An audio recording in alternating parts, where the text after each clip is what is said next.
बघा मित्रांनो, आपण मागच्या तासाला इयत्ता 9वी गणित भाग 2 या विषयाला नुकतीच सुरुवात केली होती। त्याच्यातील प्रकरण 1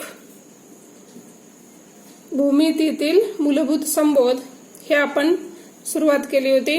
याच्यामध्ये हे जे ओळख आहे, हे चित्रात दिसतंय पिरामिड, आणि भूमिती या विषयासंदर्भात थोडक्यात माहिती आपण जाणून घेतली होती हे सगळे, बरोबर। तर याच्यासाठी आपण जी महत्त्वाची टर्म या ठिकाणी बघत होतो ती आपल्याला लक्षात घ्यायची आहे की भूमिती म्हणजे काय। भूमिती हे लक्षात घ्या, बरोबर। भूमिती, तर भूमिती म्हणजे या भू याचा अर्थ होतो, भू म्हणजे काय होईल अर्थ, भूचा अर्थ काय होईल, जमीन। भूचा अर्थ होतो जमीन, आणि हा मिती जो आहे, मिती याचा अर्थ होतो मापन। भूमिती म्हणजे काय, जमिनीचे मापन थोडक्यात, बरोबर। म्हणजेच आपल्याला या ठिकाणी भूमिती या विषयाचा थोडक्यात अर्थ काय लक्षात येईल की जमिनीचे मापन। मग इथे एक गोष्ट आपल्याला लक्षात घ्यायची आहे की जमिनीचे मापन, बरोबर। मग जमीन मोजण्याच्या गरजेमधून भूमिती हा विषय निर्माण झाला असावा असा हा अंदाज आहे, कळलं। ही गोष्ट आपल्याला लक्षात घ्यायला पाहिजे या ठिकाणी। तर पुढचा मुद्दा आपल्याला बघायचा होता तो म्हणजे भूमितीतील मूलभूत संबोध। बघा या ठिकाणी भूमितीतील मूलभूत संबोध आपण बघणार होतो। भूमितीतील मूलभूत संबोध, तर ते कोणकोणते आहेत, बिंदू, रेषा व प्रतल। Basic concepts in geometry. Point म्हणजे बिंदू, रेषा म्हणजे लाईन, आणि प्रतल म्हणजे प्लेन। काय, भूमितीतील मूलभूत संबोध। बघा या ठिकाणी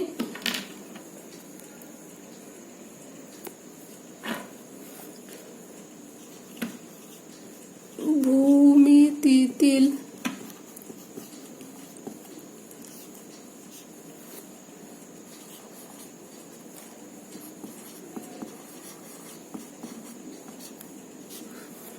मूलभूत संबोध। केव्हा केव्हा मार्कर नीट चालत नाहीत, ही गोष्ट लक्षात घ्या। संबोध त्याच्यातला पहिला आपण बघूया,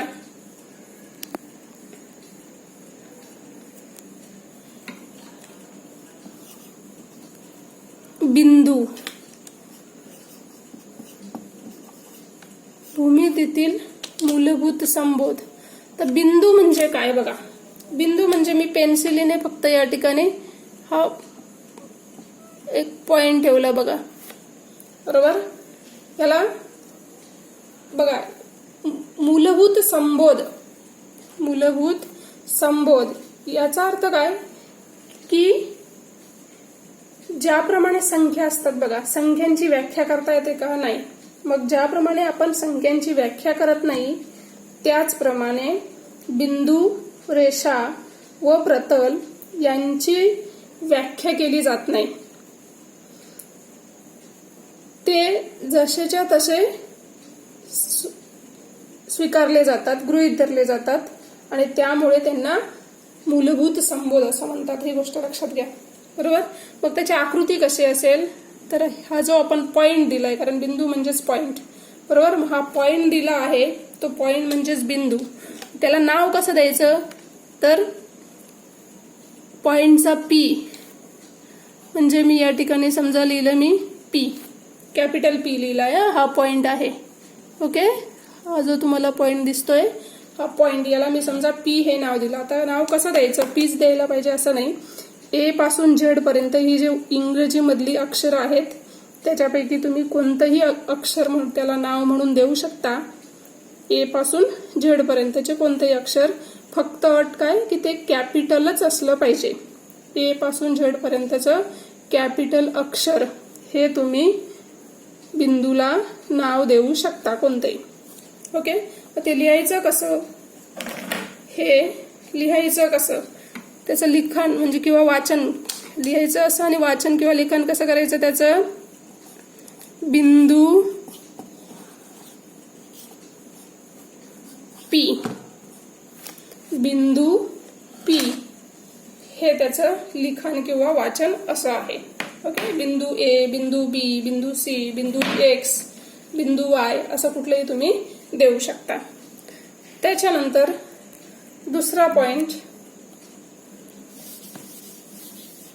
दुसरा संबोध कोणता, रेषा. दुसरा जो मूलभूत संबोध आहे तो आहे रेषा. आता रेषा म्हणजे काय बघा, समजा मी पट्टीने या ठिकाणी मी रेषा टाकली बघा, बरोबर, किंवा मी अशी रेषा दिली, किंवा मी या ठिकाणी अशी रेषा काढली. आता रेषा म्हटल्यानंतर यांना दोन्ही बाजूला तिला काय असतात, बाण असतात.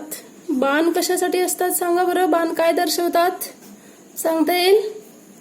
अगदी बरोबर, काय बाण म्हणजे काय, अमर्याद, अनलिमिटेड ज्याला म्हणतो आपण, बरोबर. रेषा ही दोन्ही बाजूला कशी असते, अमर्याद असते, म्हणून तिला काय दोन्ही बाजूला बाण दाखवले जातात, हे लक्षात घ्या.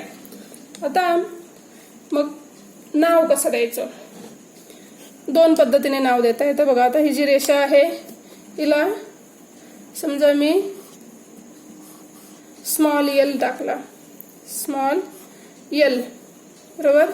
त्याच्यानंतर या रेषेला नाव दिलं समजा यम, नंतर ह्या रेषेला दिलं समजा नाव मी एन, स्मॉल एन. अक्षर नीट दिसतंय, मी पुसून नवीन देते. स्मॉल एन, मार्कर केव्हा केव्हाच उठत नाहीत म्हणून ते तसं दिसतंय. स्मॉल एन नाही दिसत आहे, बरोबर. स्मॉल एन हे नाव मी त्या ठिकाणी देते बघा, हे एन तर दिसतंय. मग ही एक पद्धत झाली नाव देण्याची. म्हणजे रेषेला नाव देण्यासाठी जेव्हा एका अक्षराने नाव देतो तेव्हा इंग्रजीतलं कोणतंही अक्षर फक्त ते स्मॉल असलं पाहिजे, ही एक पद्धत झाली. दुसरी पद्धत आहे की ह्या रेषेवर पॉइंट ठेवायचे दोन्ही बाजूला. ह्या बाजूला समजा हा मी एक पॉइंट ठेवला, बरोबर, आणि त्याला नाव दिलं समजा ए हे नाव दिलं, आणि इकडच्या दुसऱ्या बाजूला दुसरा पॉइंट ठेवला, दिसतोय, त्याला नाव दिलं बी. म्हणजे अशी दोन अक्षरांनी ही पद्धत आहे. पण मग जेव्हा दोन अक्षरांनी नाव देणार तुम्ही तेव्हा मात्र ते दोन्ही अक्षर हे काय असली पाहिजेत, कॅपिटल अक्षर असली पाहिजेत, हे लक्षात घ्या. इथे नाव दिलं समजा पी क्यू, बरोबर, हे पी क्यू नाव दिलं. किंवा या रेषेवर समजा आपण सी आणि दिला डी. म्हणजे या पद्धतीने आपण रेषा दाखवणार, बरोबर. रेषा ही काय असली पाहिजे, सरळ असली पाहिजे. समजा तुम्ही अशी अशी अशी अशी दाखवली आणि हिला दोन्ही बाजूला बाण दाखवलेत तर ही रेषा होईल का, नाही, ही रेषा नाही. रेषा ही सरळ असली पाहिजे, बघा. रेषा हा दुसरा मूलभूत संबोध. त्याच्यानंतर तिसरा मूलभूत संबोध काय आहे, तिसरा मूलभूत संबोध बघूया, प्रतल. हा अतिशय महत्वाचा आहे तिसरा मूलभूत संबोध. प्रतल, प्रतल म्हणजे काय, प्लेन, बरोबर, प्लेन. आता प्लेन काय असेल बघा, समजा या ठिकाणी मी अशी आकृती काढली, पेन्सिलीनेच काढते जेणेकरून पटकन लक्षात येईल तुमच्या.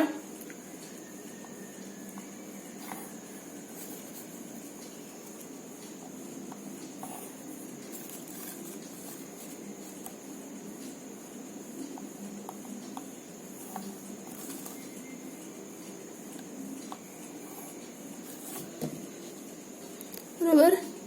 बघा ही आकृती काढली आहे. मी साईडला एक्स्ट्रा रेषा झाली ती रब करते. हे झालं प्रतल. बरोबर. थोडक्यात काय, कुठलाही सपाट पृष्ठभाग, प्रतल म्हणजे काय. आता तुम्ही म्हणाल सपाट पृष्ठभाग, हा चौकोन का नाही काढला, असा तिरपा चौकोन का काढला. तर कुठलाही सपाट पृष्ठभाग जेव्हा आपण कागदावर दाखवतो तेव्हा तो, आता ही जी आकृती दाखवली अशा पद्धतीने दाखवला जातो. मग सपाट पृष्ठभाग, फॉर एक्झाम्पल जेव्हा जर समजा आपण वर्गात असतो तर आपल्यासमोर अशा सपाट पृष्ठभागाच्या कोणकोणत्या गोष्टी आपल्या डोळ्यासमोर येतात सांगा बरं.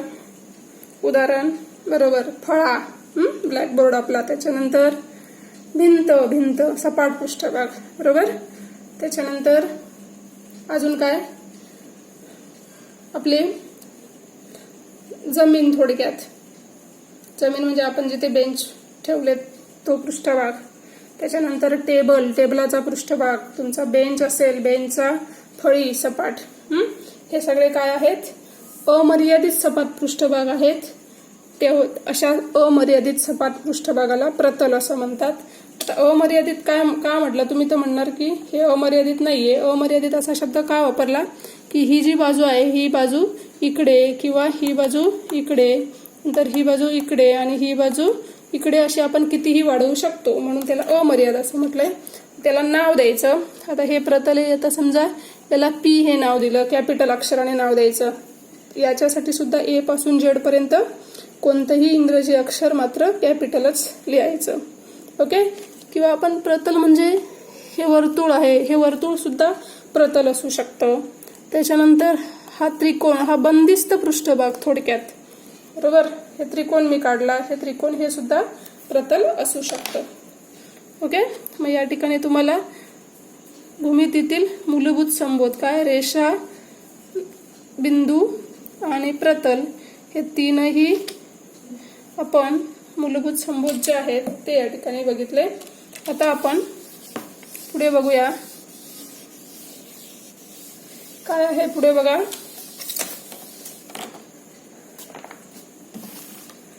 बिंदूंचे निर्देशक व अंतर. पान नंबर 2 वर आपण या ठिकाणी येऊया. बघा, बिंदूंचे निर्देशक व अंतर, coordinates of points and distance. आता या ठिकाणी संख्या रेषा बघायची आहे. बघा, ते संख्या रेषा दिसते तुम्हाला. समजा आपण या ठिकाणी फळ्यावर काढूया. बघा, संख्या रेषा आपण इथे संख्या रेषा दाखवूया. ही संख्या रेषा असेल समजा.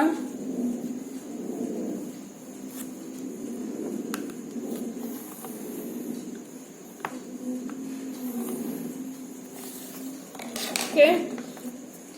रेषा म्हटल्यानंतर ती दोन्ही बाजूला काय असते, अमर्यादित असते. तर संख्या रेषा म्हणजे आता याच्यावर आपल्याला पॉइंट दाखवायचे. या रेषेवर पॉइंट,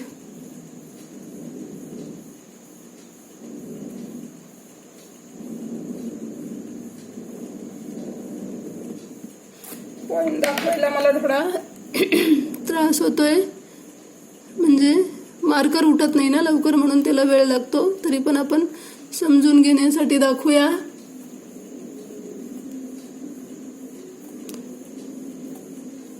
हे पॉइंट्स आपण लिहिले. बघा, हे पॉइंट्स दाखवले. ओके. समजा मध्यभागी जो पॉइंट असेल या ठिकाणी आपण 0 हा पॉइंट दाखवला. समजा 0 हा पॉइंट असेल. ओके.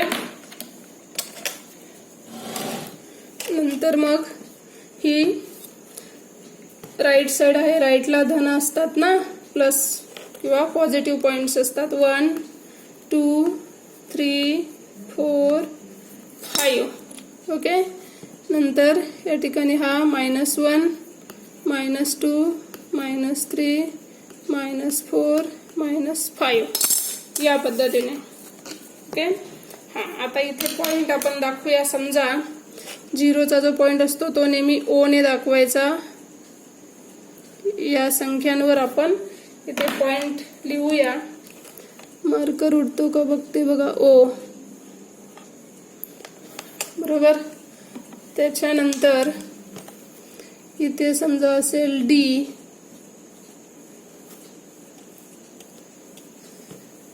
नंतर इथे असेल समजा ई, नंतर इथे समजा असेल सी, तर इथे असेल बी, आणि या ठिकाणी समजा असेल ए. तुम्ही कोणताही पॉइंट कुठेही दाखवू शकतात. पॉइंट, बरोबर, ही गोष्ट लक्षात घ्या. आता काय आपल्याला सांगायचं आहे बघा. ही संख्या रेषा दिसते तुम्हाला, हिला म्हणतात संख्या रेषा. संख्या रेषा म्हणजे काय की अशी रेषा की जिच्यावर संख्या असतात, बरोबर, नंबर लाईन. आता या ठिकाणी डी हा जो बिंदू आहे, डी हा डी बिंदू रेषेवरील कोणती संख्या दर्शवतो बघा बरं. डी हा बिंदू त्या रेषेवरील कोणत्या संख्या दर्शवतो? 1, बरोबर. हा डी बिंदू या संख्या रेषेवरील कोणती संख्या दर्शवतो? 1 ही संख्या दर्शवतो. म्हणजेच 1 ही संख्या बिंदू डी चा काय आहे? निर्देशक आहे. शब्द लक्षात घ्या, निर्देशक.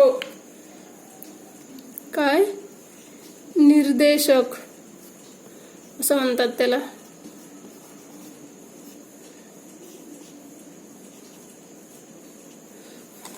शब्द लक्षात घ्या. काय सांगितलं की या ठिकाणी बिंदू डी हा कोणती संख्या दर्शवतो? या रेषेवर 1 ही संख्या दर्शवतो. म्हणजेच 1 ही जी संख्या आहे ही या बिंदू डी ची काय आहे? बिंदू डी चा निर्देशक आहे असं म्हणतात. तसंच बी हा बिंदू संख्या रेषेवरील कोणती संख्या दर्शवतो? -3, -3 म्हणजे -3 ही संख्या दर्शवतो. म्हणून बिंदू बी चा निर्देशक काय आहे? -3 आहे. त्याचप्रमाणे ए चा निर्देशक काय आहे? -5 आहे. आणि इकडे ई चा निर्देशक काय आहे? 3 आहे. लक्षात आलं तुमच्या की हा बिंदू जी संख्या दर्शवितो त्या संख्येचा तो बिंदू काय असतो? निर्देशक असतो. म्हणजे थोडक्यात ई चा निर्देशक आहे 3, बरोबर, किंवा बी चा निर्देशक आहे -3, ए चा निर्देशक आहे -5 म्हणजे -5. हे गोष्ट लक्षात घ्या. नंतर बघा असं ते कसं लिहिता येईल बघा आपल्याला. काय? ए चा निर्देशक बिंदू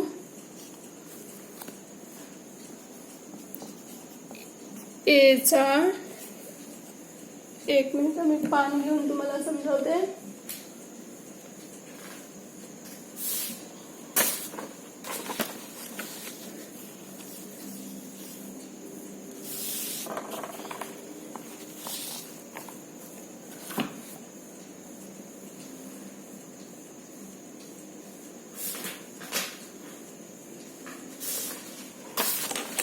एक मिनिट.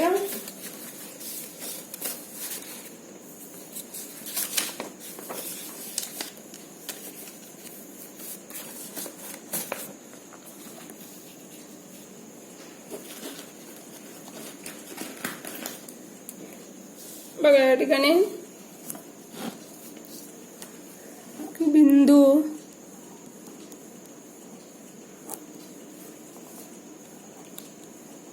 ए चा निर्देशक, ए चा निर्देशक कोणता बिंदू, कोणती संख्या दाखवतो? ए हा बिंदू कुठे आहे? संख्या रेषेवर इथे. तो ए बिंदू कोणता निर्देशक, कोणती संख्या दाखवतो? -5. म्हणजेच बिंदू ए चा निर्देशक काय आहे? -5 आहे. -5 म्हणजेच -5 असं बोलतात त्याला. वजाला ऋण असा शब्द बोलतात मराठीमध्ये. तसंच बिंदू ई चा निर्देशक, बिंदू ई चा निर्देशक बरोबर. ई बघा कुठे आहे, या ठिकाणी. ई हा बिंदू कोणती संख्या दाखवतो संख्या रेषेवर? 3 ही संख्या दाखवतो, म्हणजे त्याचा निर्देशक काय आहे? 3 आहे. ओके, हे लक्षात घ्या. आता 2 बिंदूंमधील अंतर काढणे. बघा या ठिकाणी 2 बिंदूंमधील निर्देशक आणि बिंदू समजलं असेल तर आपण पुढे जाऊया. 2 बिंदूंमधील अंतर काढणे. बघा या ठिकाणी 2 बिंदूंमधील अंतर काढणे. आता इथे संख्या रेषेवर बघा की डी बिंदूचा निर्देशक काय आहे? डी बिंदूचा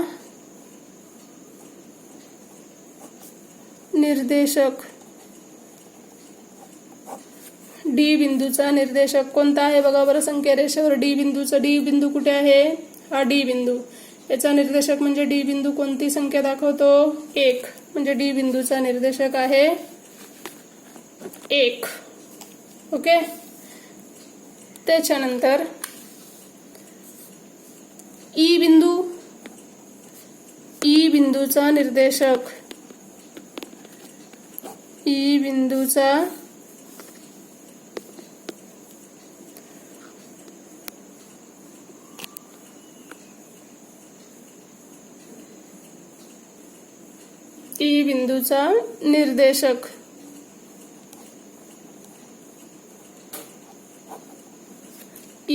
निर्देशक बरोबर. बघा बरं संख्या रेषेवर ई बिंदू कुठे दिसतोय?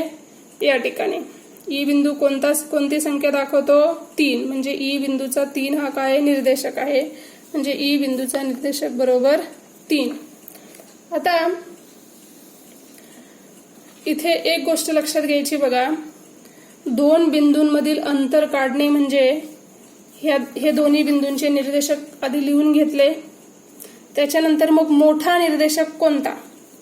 इथे एक गोष्ट लक्षात घ्यायची की 2 बिंदूंमधील अंतर काढण्यासाठी एक सूत्र आपल्याला सोपं आणि सरळ माहीत असलं पाहिजे की काय? मोठा निर्देशक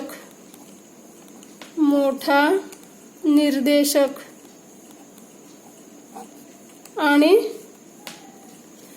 लहान निर्देशक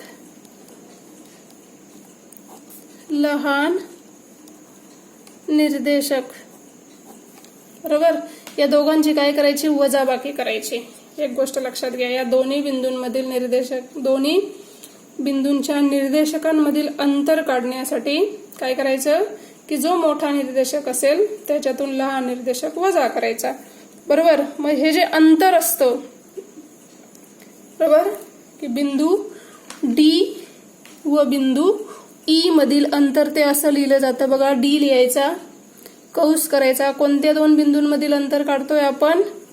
डी ई ना. मग डी आणि कॉमा करायचा ई असं लिहायचं बघा. ज्या 2 बिंदूंमधील अंतर शोधायचे ते बिंदू कौसात लिहायचे, मध्ये कॉमा द्यायचा आणि बाहेर कौसाच्या बाहेर डी असं लिहायचं. वाचताना हे कसं लिहायचं? कसं वाचायचं? डी म्हणजे डिस्टन्स, अंतर ना. अंतर म्हणजे डिस्टन्स आणि डीई म्हणजे डीई मधील अंतर थोडक्यात. बरोबर. आता इथे कोणता बिंदू निर्देशक? डी चा निर्देशक 1 आहे, ई चा निर्देशक 3 आहे. तर कोणता निर्देशक मोठा आहे? 3 आणि 1 मध्ये 3 मोठा आहे ना. हे लहान मोठ्याचं चिन्ह आहे बरोबर. म्हणून मग मोठा निर्देशक कोणता? 3 वजा लहान निर्देशक कोणता आहे? 1 बरोबर. किती आली वजाबाकी? 3 1 गेला 2. ओके. मग या ठिकाणी हेच डिस्टन्स डीई म्हणजेच काय? त्याच्यातलं लांबी लेंथ असं पण लिहितात बघा. डी ई तेव्हा लेंथ लिहिताना कॉमा नाही द्यायचा, ते आहे 2 बरोबर. मग डिस्टन्स आणि लेंथ हे केवळ सारखंच असतं, हे लक्षात घ्या. हे कसं वाचणार? डिस्टन्स डीई म्हणजे याच्यातलं अंतर आणि लेंथ डी तेच असतं. म्हणून इथे लक्षात घ्या की डिस्टन्स डीई बरोबर लेंथ डीई कॉमा इथे द्यायचा, इथे नाही. बरोबर किती आलं? 2. कळलं? हे झालं तुमचं आन्सर. हे लक्षात घ्या. म्हणजे बघा संख्या रेषा बघा या ठिकाणी डी कुठे आहे? इथे. आणि ई कुठे आहे? इथे. म्हणजे या दोन्ही बिंदूंमधील अंतर कोणत्या? हा बिंदू ई आणि बिंदू डी, या दोघांमध्ये किती अंतर आहे बघा? हे 1 सेंटीमीटर आणि हे 2 सेंटीमीटर. म्हणजे हे 1 आणि हे 2, हे 2 सेंटीमीटर अंतर आहे ना. म्हणून मग या ठिकाणी आपल्याला उत्तर सुद्धा किती मिळालं? 2. ओके. अजून दुसरं एक उदाहरण बघूया.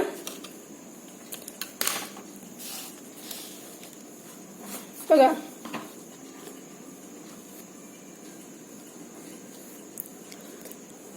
डिस्टन्स CD, डिस्टन्स CD बरोबर, तर निर्देशक लिहायचे बघा. सी चा निर्देशक काय आहे बघा?